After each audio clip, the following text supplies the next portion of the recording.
Assalamualaikum warahmatullahi wabarakatuh. Perkenalkan, kami dari kelompok 2 yang beranggotakan saya sendiri Isman Yansyah, ada Alvina Sukma, Sita Amiatun, Melati Cantika Putri, Yani Fauziah, Rizky Bagas, dan M. Alif Wardana. Kami akan mempresentasikan materi Self-Organizing Maps atau SOM. Baiklah, saya akan mempresentasikan definisi Self-Organizing Map.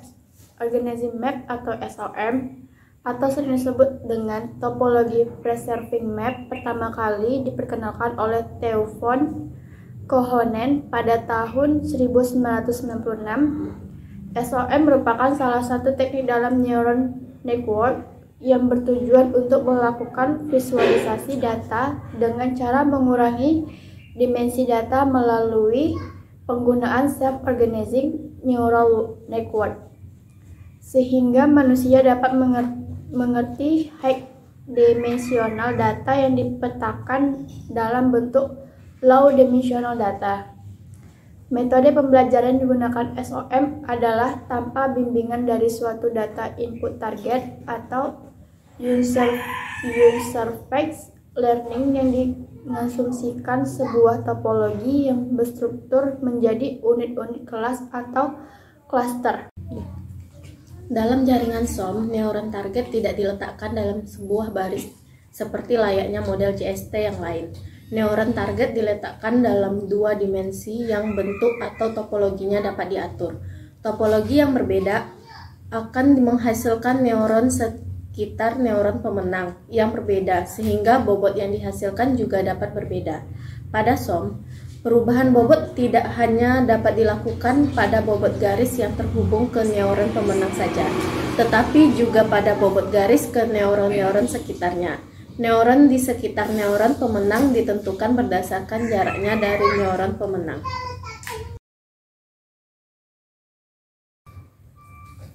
Arsitektur topologi SOM. Arsitektur SOM merupakan jaringan yang terdiri dari dua lapisan atau layer, yaitu lapisan input dan lapisan output. Setiap neuron dalam lapisan input terhubung dengan setiap neuron pada lapisan output. Setiap neuron dalam lapisan output merepresentasikan kelas atau cluster dari input yang diberikan. Sedangkan untuk topologi, SOM memiliki 3 jenis topologi hubungan ketetanggaan atau neighborhood, yaitu linear array, rectangular, dan hexagonal grid. Yang pertama, topologi linear array menunjukkan klaster unit yang tersusun secara linear. Klaster unit yang menjadi pemenang memiliki 2 unit tetangga atau neighbor yang berjarak 1 sama R sama dengan 1 dan mempunyai 2 unit tetangga yang berjarak 2 R sama dengan 2. Berikut contoh dari linear array. Berikutnya ada rectangular grid, adalah topologi dari klaster unit 2 dimensi. Unit tetangga atau neighbor dari unit pemenang membentuk bujur sangkar. Unit pemenang memiliki 8 neighbor berjarak 1 R sama dengan 1 dan 16 neighbor berjarak 2 R sama dengan 2. Selanjutnya itu ada topologi hexagonal grid. Unit tetangga atau neighbor yang berjarak 1 R sama dengan 1 dari unit pemenang adalah 6 dan yang berjarak 2 R sama dengan 2 adalah 12. Cara kerja SOM. Secara umum, cara kerja SOM ditunjukkan oleh gambar di bawah ini. Terdapat titik X pada ruang input untuk dipetakan ke titik IX pada ruang output. Setiap titik I dalam ruang output akan memetakan ke titik yang sesuai dalam ruang input melalui bobot WIX.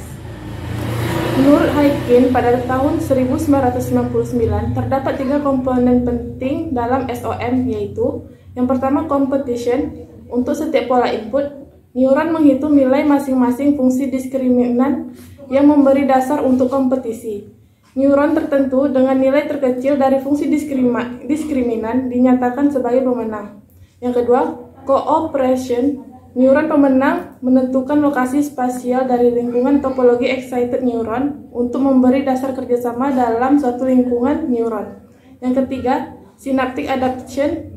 excited neuron menurunkan nilai fungsi diskriminan yang berkaitan dengan pola input melalui penyesuaian bobot terkait, sehingga respon dari neuron pemenang ke aplikasi berikutnya dengan pola input yang sama akan meningkat.